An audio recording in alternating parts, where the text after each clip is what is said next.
So here's all the parts that I ordered for my bottom end rebuild on my Banshee. Top end rebuild kit, bottom end rebuild kit. I got new screws for both side covers, new rear brakes. Got the cylinders bored and honed, 30 thousandths. Got the head cut for the new stroker crank. There's the transmission, there's the old crank. You have to take the flywheel key off of the old crank because they don't give you a new one with the new crank. New crank does come with crank bearings and the wrist pin bearings. So there's all the part numbers and everything. Feel free to pause it or whatever if you're looking for part numbers. With the stroker kit, you have to get the 795 series Wiseco pistons, and mine are 30 thousandths over. First thing I did was reinstall my 3 circle clips. One goes there, one goes there, and one goes there. This one and this one are the same, and that one's the smaller one. Now I'm going to install the transmission. For the back half of the transmission where the sprocket mounts, this is the gasket you're going to use, or the O-ring you're going to use rather. It's going to mount right on there. I'm going to now install the other half of your transmission. There is no seal on either end. There is a full moon clip on this side. Now install your crankshaft. With this Wiseco stroker crankshaft, there's only one little metal piece that sticks out, and that's going to meet up in that hole right there. And then on the stock crankshaft, there's 2 that go in right there, and then one that goes in there, but there's only this one on the Wiseco crankshaft. Also, the seal on the end that goes underneath your primary drive gear with the key right here, the metal part's going to face outward, and the part with the little rubber teeth that stick out, that's going to go inward. Next, you want to reinstall your shift star with the dowel pin right there that goes in. There's only one way you can put it, in that D shape right there, and then the dowel pin goes at the end of the D. I like to make sure it's in neutral, which is going to be the triangle that's cut out a little bit there. Then reinstall the phillips screw that goes in the middle. Now I'm going to pull out the shift arm seal, wipe out the inside of there, and then replace it with the new seal. This is the Ultra Black RTV I'm going to use. The reason I'm using it is because it's oil resistant, and it's also resistant to heat. I think it's good up to 650 or 750 degrees, something like that. Comes with a tip.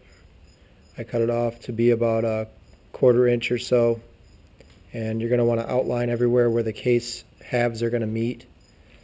So all the way around here from where the seal starts, you're going to want to go all the way around the outside of there, and then start again here, and then go all the way around there, and then put a little dab right there, and then all the way around the outside right here. The manual recommends that you do it on both halves, but I'm just going to do it on one to make sure it's very thorough, because I don't want to have any excess RTV hanging out inside the engine. And there's about what the RTV should look like all the way around.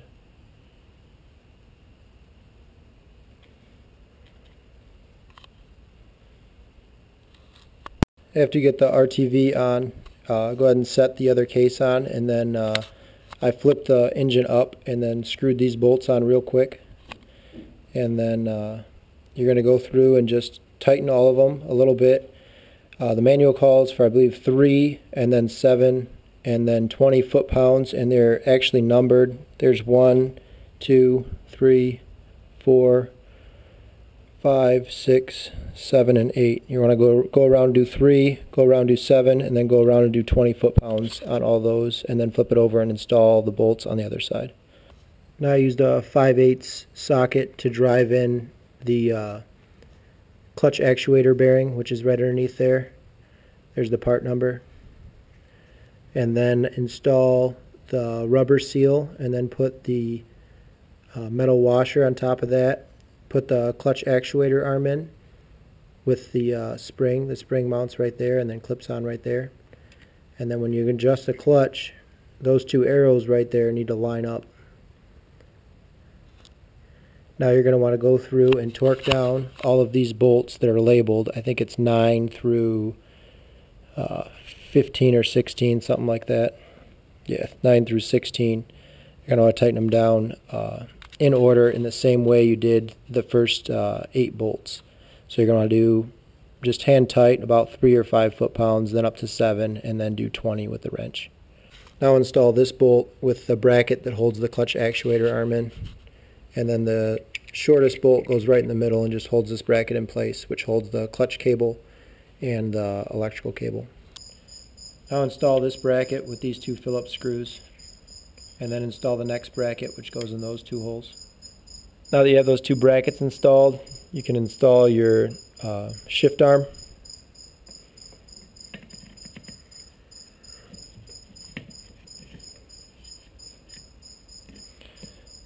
If you did take your drum out, or take this adjustment screw out, you want to make sure that there's the same amount of play up and down in that adjustment.